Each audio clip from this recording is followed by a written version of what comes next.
What's up, guys? I know a lot of you have been waiting for me to test out Franco Kernel on the Nexus 4. Well, the time has now come for me to test it out. I've already flashed it, I've installed it. I'm using his special app to control the kernel itself. So this is a paid app, you can get it from the Play Store.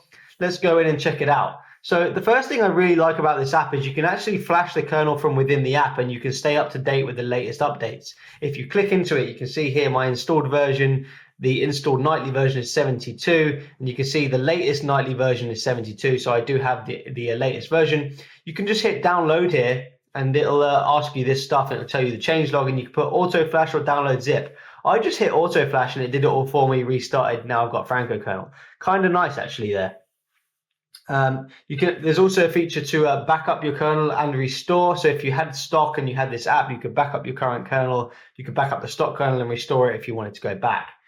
Now let's get into the main bit of this kernel. So we can see here frequencies and voltages. So let's check out the defaults. And it comes default booting at the stock values for the Nexus 4 actually, 15, 12, and 384 as a minimum. Now the kernel doesn't allow for any overclocking, but that doesn't really bother me because I actually don't want to overclock this phone. It doesn't need it. So that's nice, it's fine. The minimum is the same, you can't go below 384, and that's that. The governor here uses as default is interactive, which is actually different to the Nexus 4's governor, which is on demand. So he's obviously done some tweaks there. And I am going to try and leave this as stock as possible, guys, because I want to make it a fair test.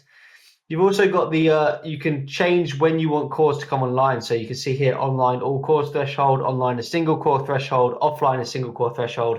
So you can change all those settings. I'm not going to bother doing it, but you can. You've got governor control here. You can change when it ramps up the frequency and stuff like that. And here's voltages. Now voltages help with heat, and a lot of the other kernels came undervolted by default. Let's see what Franco's does. Here we go. Okay, so we can see the micro voltage here, and what I can tell you, I don't know if you'll notice, but it isn't as undervolted as other kernels except for 1026. This frequency here is kind of undervolted quite a lot, so he obviously uses this frequency kind of a lot, so he's undervolted it. Now, I'm going to leave these alone, but what I do want to mention is, for example, Trinity came undervolted for these two frequencies here at 750 microvolts, but that was the lowest I could go, and I wanted to go lower because I think my phone can handle it.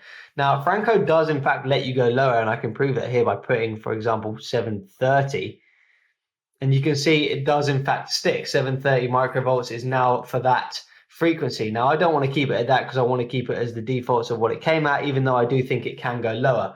So that is kind of a nice feature. You can have lower voltages on the CPU on Franco kernel, but we're going to leave those as default and we'll move on.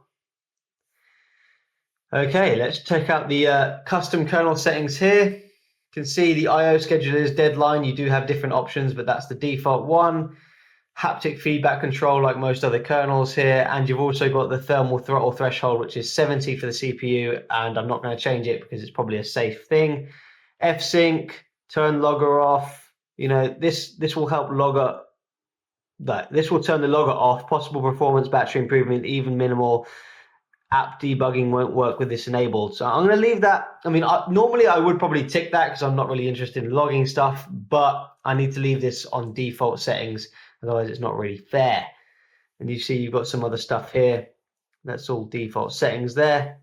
Power. Let me talk about. I was going to talk about power modes, but I'll talk about color control. He already sets his own color control. Obviously, you can change it just like you could in Trinity. You can see there's nice options here. The whites, mids, blacks, contrasts, all that good stuff you can change. He has his own version, which is actually really nice, and I'm using them at the moment, and they are really nice. The colors pop, it's all good, so I'm going to leave that there. You can also save and load, save and load your color profiles, which I find to be a really nice touch.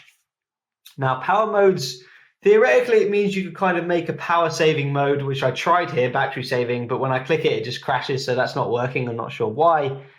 And we've also got a device monitor down here, which you can see what the frequency is currently doing and what the cores are doing, whether they're offline or online, sorry. Now, before I go away and leave you to it, I just want to show you something that's interesting about Franco kernel. Now, the way he does stuff is he's actually gone ahead and decided that the UI really only needs 2 cores working. So we can see here the 1st and 4th core are online when I'm navigating the UI. You can see here the other 2 cores don't turn on. So basically we're using a dual core phone right now, which should save some power. You can see the 2 cores don't come online. They only really come online when they need to. So for example, if I open an app and it needs to use more juice, it didn't there, so it didn't open that. There you go, now all 4 cores are online. But most of the time it is just using 2 cores. So far, it's fine. It seems pretty snappy. I wouldn't say it's quite as snappy as Trinity's, but that's because Trinity's is using all 4 cores at most of the time. But let's see how this goes. This might save some more power. It's a nice feature to try out. You can see the 2 cores online all the time and the other 2 are off most of the time. So that is something to note there, guys. And yeah, that's the Franco kernel for the Nexus 4. We'll see how it does in the next few days. Stay tuned, guys, for the results.